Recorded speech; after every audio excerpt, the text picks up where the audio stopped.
Hey, what's up, everybody? We right back here at you live and in living color talking about the music. Today, we're in the studio live with the new diva of Southern Soul, Ms Jody. Ms Jody, how are you today? I am doing super great. How about yourself? Doing wonderful. Well, look, thank you for taking time out and being here with us today. Now, as you know, this is reality TV, so what you see is what you get. Everybody, we right here in the studio with Miss Jody. She's doing her thing, so why don't you just let everybody know what's up with you and what you've been doing and what you actually doing now. Why I came in here and interrupted you.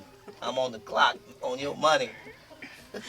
Well, like I said, my name is Ms Jody. I'm with Echo Records, and I'm here to do a cut with Jay Blackfoot. The legendary Jay Blackfoot? The legendary Jay Blackfoot. Wait a minute. I'm excited about it. Taxi, take me to the other side of town, That's Jay it. Blackfoot. That's it. How do you feel about that? Oh, I'm excited. You excited? Yes, I'm excited about it. Well, can you just kind of give your audience and his fans a little insight on it? Because apparently you guys are recording the record, so it's not done yet. So can you just kind of give them a little preview of what the record is kind of like or what it's about? Well, Don't tell everything now. We can't give them everything for free. But now listen, to those ladies that's having a problem, call Jay Blackfoot. Call K9. Is it K912? Yeah, K912. Now, what kind of problem? Because you know that. Is it all right for me to say? Yeah, this reality TV. That's what we do. We ain't bleeping out nothing. Well, now, my part where I come in, I'm letting you know that this is not an ordinary pussycat.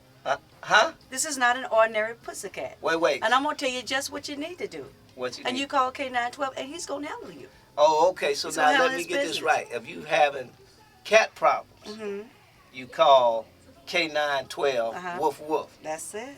And he can solve your problem. That's it. I can't wait till this record come out. I ain't gonna let my wife hear it though. And why not? I don't want to call him Jay Blackfoot. Well, I'm playing to tell you in this song that I've got a man that I love dearly, but he can't reach the spot. But K912 woof woof can get the job done. Hey, this record is gonna be off the chain, and I can't wait till it comes out. And we right here live in the studio with you doing it because you're recording your part now as we now speak, right? Yes. Well, look, do this for me, Miss Jody.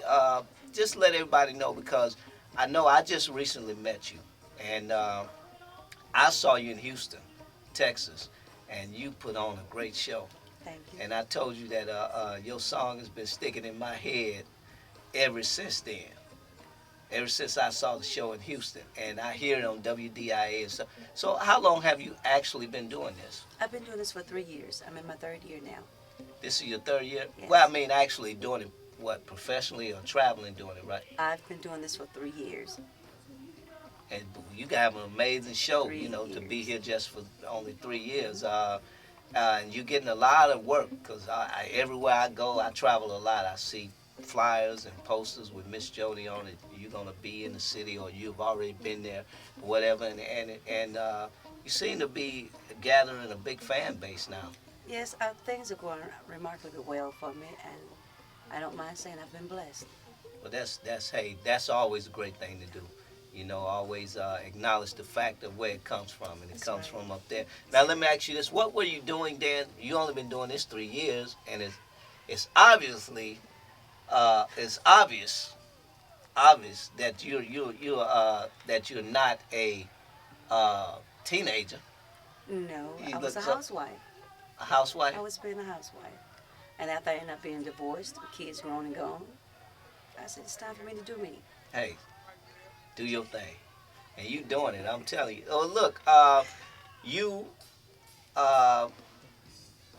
only been doing this 3 years. Yes. So what made you want to do this particular thing? Because I'm sure there's a lot of things, even though you've been sitting at home for a long time and being a housewife, there are a lot of things you're probably good at that you could do. What made you want to try to do this? Well, I was being a housewife and taking care of the elderly, and I enjoy that also. And the Lord has blessed me to do all the things I enjoy and love doing. And my brother took me to my first blues show about 4 years ago, 4.5 years ago. And O.B. Buchanan, Willie Clayton, Denise LaSalle were on the show. down in Mississippi, in Bassfield, I believe it was. And after watching the show on the way home, my brother asked me, did I enjoy myself? I said, yes, I did. I said, but I can do that. He said, what? I said, I can get on the stage and perform just like those people did.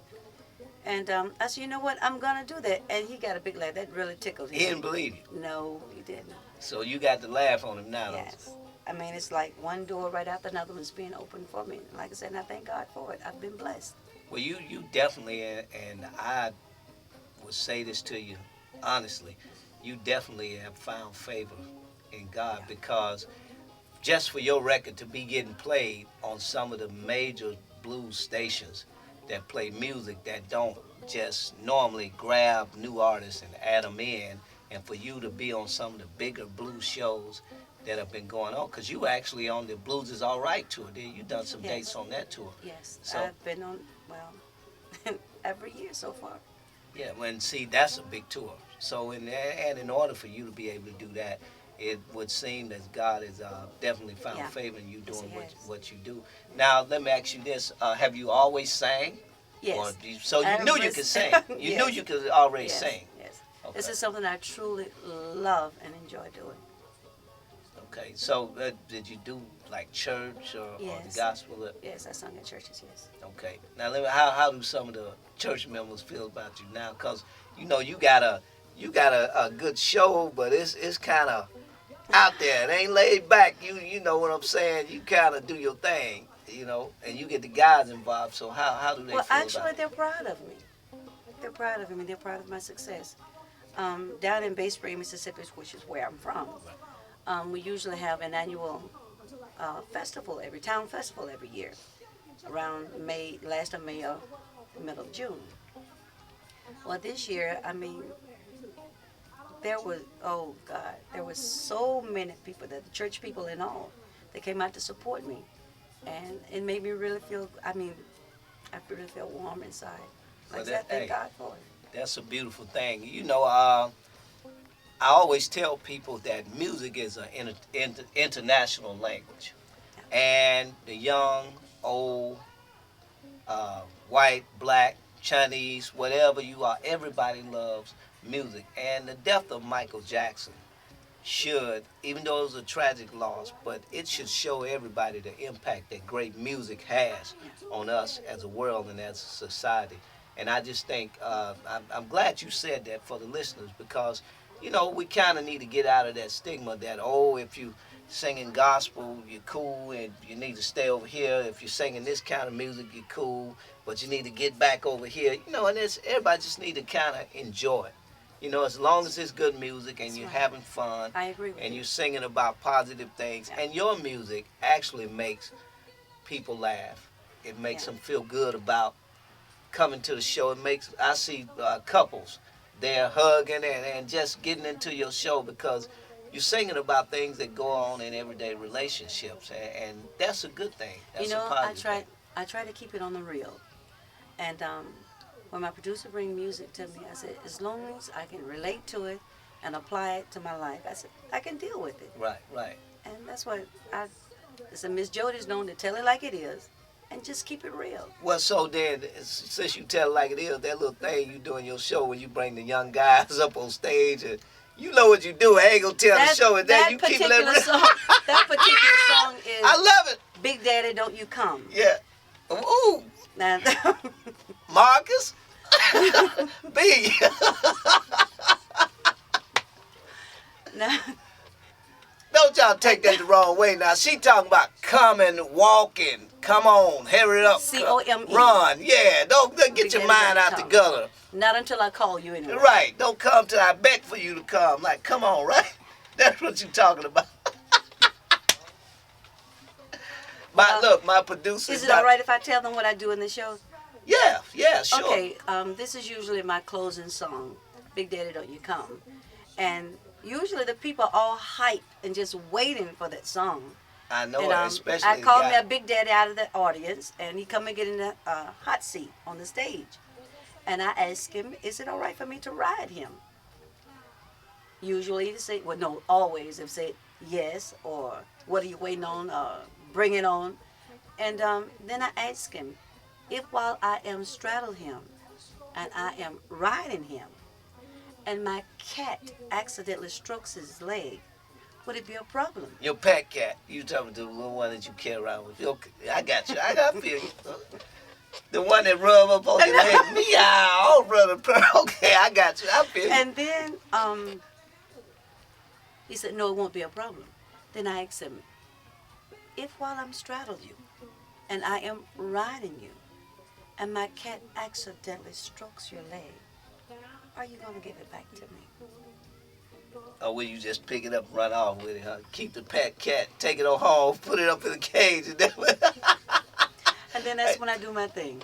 right, hey, now you said a big daddy, so in other words, a little daddy, a little guy like me won't work in your Now show. you know what it takes to be a big daddy. A big daddy like Marcus B. White. See, a little daddy like me won't work, y'all. God dang it. Well, look, Miss Jody, real quick, quick.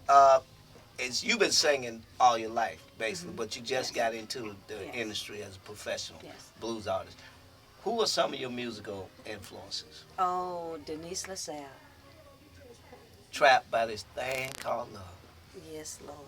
Look, when I was training, I got to tell Denise this when I was a kid growing up. My Uncle Booney and my Aunt Georgette had a 57 Chevy with an 8-track tape player in it.